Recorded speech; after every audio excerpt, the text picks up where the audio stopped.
Class 10th आज हम करेंगे अपनी मैथ्स की वर्कशीट नंबर 15, ठीक है, जिसका टॉपिक है द्विघात बहुपद के गुणांकों एवं शून्यकों में संबंध।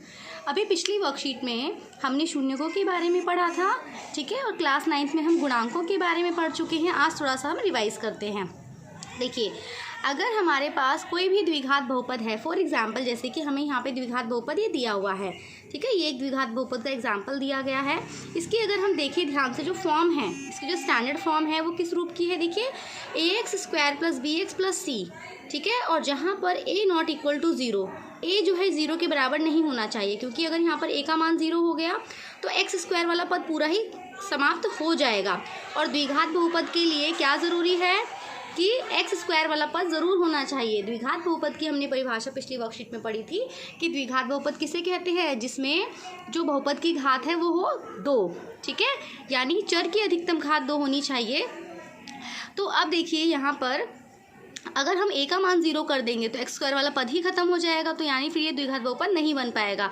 तो इसलिए द्विघात बहुपद का मानक रूप क्या है, ax² + bx + c, जहाँ पर a नॉट इक्वल टू 0 होता है, ठीक है। तो ये तो हो गई स्टैंडर्ड फॉर्म। कई बार एक नंबर में क्वेश्चन पूछा भी जाता है कि द्विघात बहुपद का मानक रूप बताइए, ठीक है। अब देखिए यहाँ पर सबसे पहले यहाँ क्या दिया है, यहाँ 3 क्लाउड्स दिए गए हैं।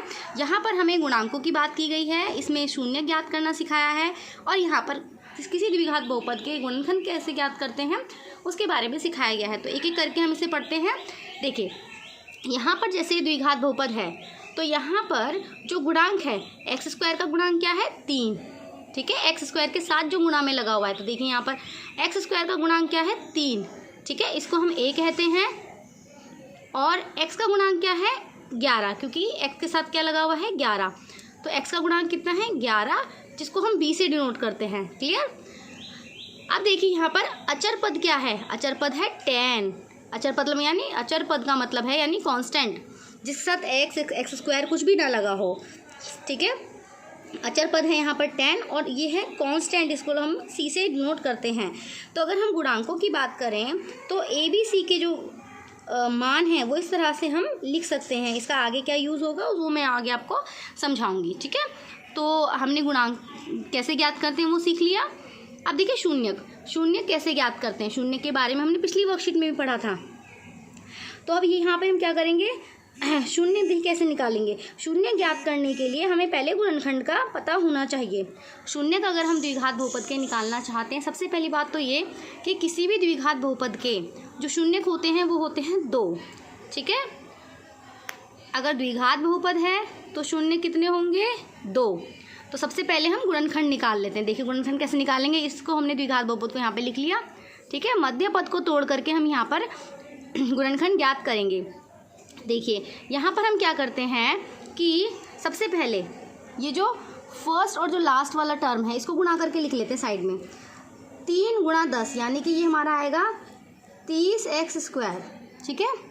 अब हमें क्या करना है, बीच वाले पद को हमें इस तरह से तोड़ना है कि जोड़ने या घटाने पर तो बीच वाला पद आए, और उन दोनों पदों को यानी कि जो हमने इसके तोड़ करके 2 भाग किए हैं उन दोनों को जोड़ या घटाने पर ये आए बीच वाली संख्या, ठीक है, बीच वाला पद, और उन दोनों को गुणा करने पर क्या आए ये 30x²। बड़ी सिंपल सी बात है, गुणा करने पर हमें ये चाहिए तो हम क्या करेंगे, इसके फैक्टर करने की कोशिश करेंगे। 30 कब हमें मिल सकता है, 1 की 30 में गुणा करने पर मिल सकता है, लेकिन 1 और 30 की सहायता से हम 11 प्राप्त नहीं कर सकते। और हम 2 की गुणा अगर 15 में करेंगे यानी 15 दूनी 30 करेंगे तो भी 15 ये आ सकता है, लेकिन 15 और 2 की सहायता से हमें ये नहीं मिल सकता 11। 6 पंजे 30 होता है ना। तो हम 6 पंजे 30 अगर करते हैं तो 6 और 5 की सहायता से हमें 11 प्राप्त हो जाएगा। तो इसलिए हम 6 और 5x की सहायता से इस क्वेश्चन को आगे सॉल्व करेंगे। क्लियर। तो ये इसको हमें किन 2 भागों में तोड़ना है उसे हम कैसे पहचानते हैं कि इसको गुणा करके साइड में लिख लो, इसके फैक्टर करने की कोशिश करो। जैसे 30 हमें कब प्राप्त हो सकता है, देखो 1 30 पे, 2 15 पे, 6 और 5 पे, तो हम ये वाला लेंगे 6 और 5 वाला। क्यों, क्योंकि 6 और 5 की सहायता से हमें 11x मिल जाएगा। तो 6x और 5x हम इसको यहाँ ले लेंगे, ठीक है। अब देखिए कैसे करेंगे, 3x² हमने लिखा प्लस 11x को हम क्या लिख सकते हैं, चलो मैं इस क्वेश्चन को यहाँ पे अलग से ही सॉल्व कर देती हूँ। 3x² प्लस 11x प्लस 30 ये है वो 10, ठीक है। तो हम क्या करेंगे 3x² प्लस 11x को हमने लिखा 6x प्लस 5x प्लस 10। अब देखिए इन दोनों में क्या कॉमन आ रहा है, इन दोनों में क्या कॉमन आ रहा है हम देखेंगे। यहाँ पे हमारा कॉमन आ रहा है 3x, अंदर क्या बचा x प्लस 2, 3x कॉमन ले लिया तो यहाँ तो x बचा, प्लस यहाँ 6 में से हमने 3 कॉमन निकाल लिया और x भी बाहर आ गया तो यहाँ पे बचा 2, प्लस अब यहाँ पे क्या कॉमन आएगा 5 कॉमन आएगा तो यहाँ पे बचा x प्लस 2। ठीक है, जब हम इस क्वेश्चन को करते हैं तो ध्यान देंगे कि ये जो दो ब्रैकेट बनते हैं दोनों सेम बनने चाहिए। अगर ये दोनों ब्रैकेट सेम बन रहे हैं इसका मतलब हम क्वेश्चन सही कर रहे हैं, अदरवाइज क्वेश्चन को फिर दोबारा से देखना पड़ेगा। अब देखिए इन दोनों में जो कॉमन आ रहा है इसको, ये दो ब्रैकेट हमारे एक जैसे बन रहे तो इसको हम कॉमन निकाल लेंगे बाहर। x प्लस 2 हमने यहाँ बाहर लिख लिया, अंदर क्या बचा हमारा 3x प्लस 5। तो ये हमारे दो क्या बन गए, गुणनखंड बन गए। अब गुणनखंड तो हमने ज्ञात कर लिए, अब इससे हम शून्य कैसे ज्ञात करेंगे। देखो इसको हम 0 के बराबर रखेंगे, हम x प्लस 2 को 0 के बराबर रखेंगे और 3x प्लस 5 को भी हम 0 के बराबर रखेंगे। यहाँ से x का मान इधर जा कर के -2 ये आ गया और यहाँ से 3x बराबर -5 और x बराबर -5/2।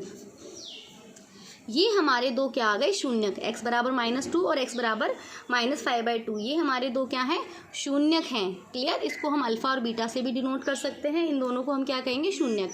तो हमने अब शून्यक ज्ञात करना सीख लिया है। देखिए यहाँ गुणनखंड जो है मैंने आपको यहाँ करके दिखाया है और यहाँ शून्यक निकालना सिखाया गया है। तो कैसे निकाला है, देखो 3x प्लस 5 को 0 के बराबर रख दिया और इसको 0 के बराबर रख दिया। यही काम मैंने आपको यहाँ पे करके दिखाया है। ठीक है, तो ये हमने शून्यक भी ज्ञात कर लिए। तो अभी हमने क्या सीखा, गुणांक कैसे निकालते हैं, गुणनखंड कैसे निकालते हैं और फिर गुणनखंडों की सहायता से शून्य कैसे ज्ञात करते हैं।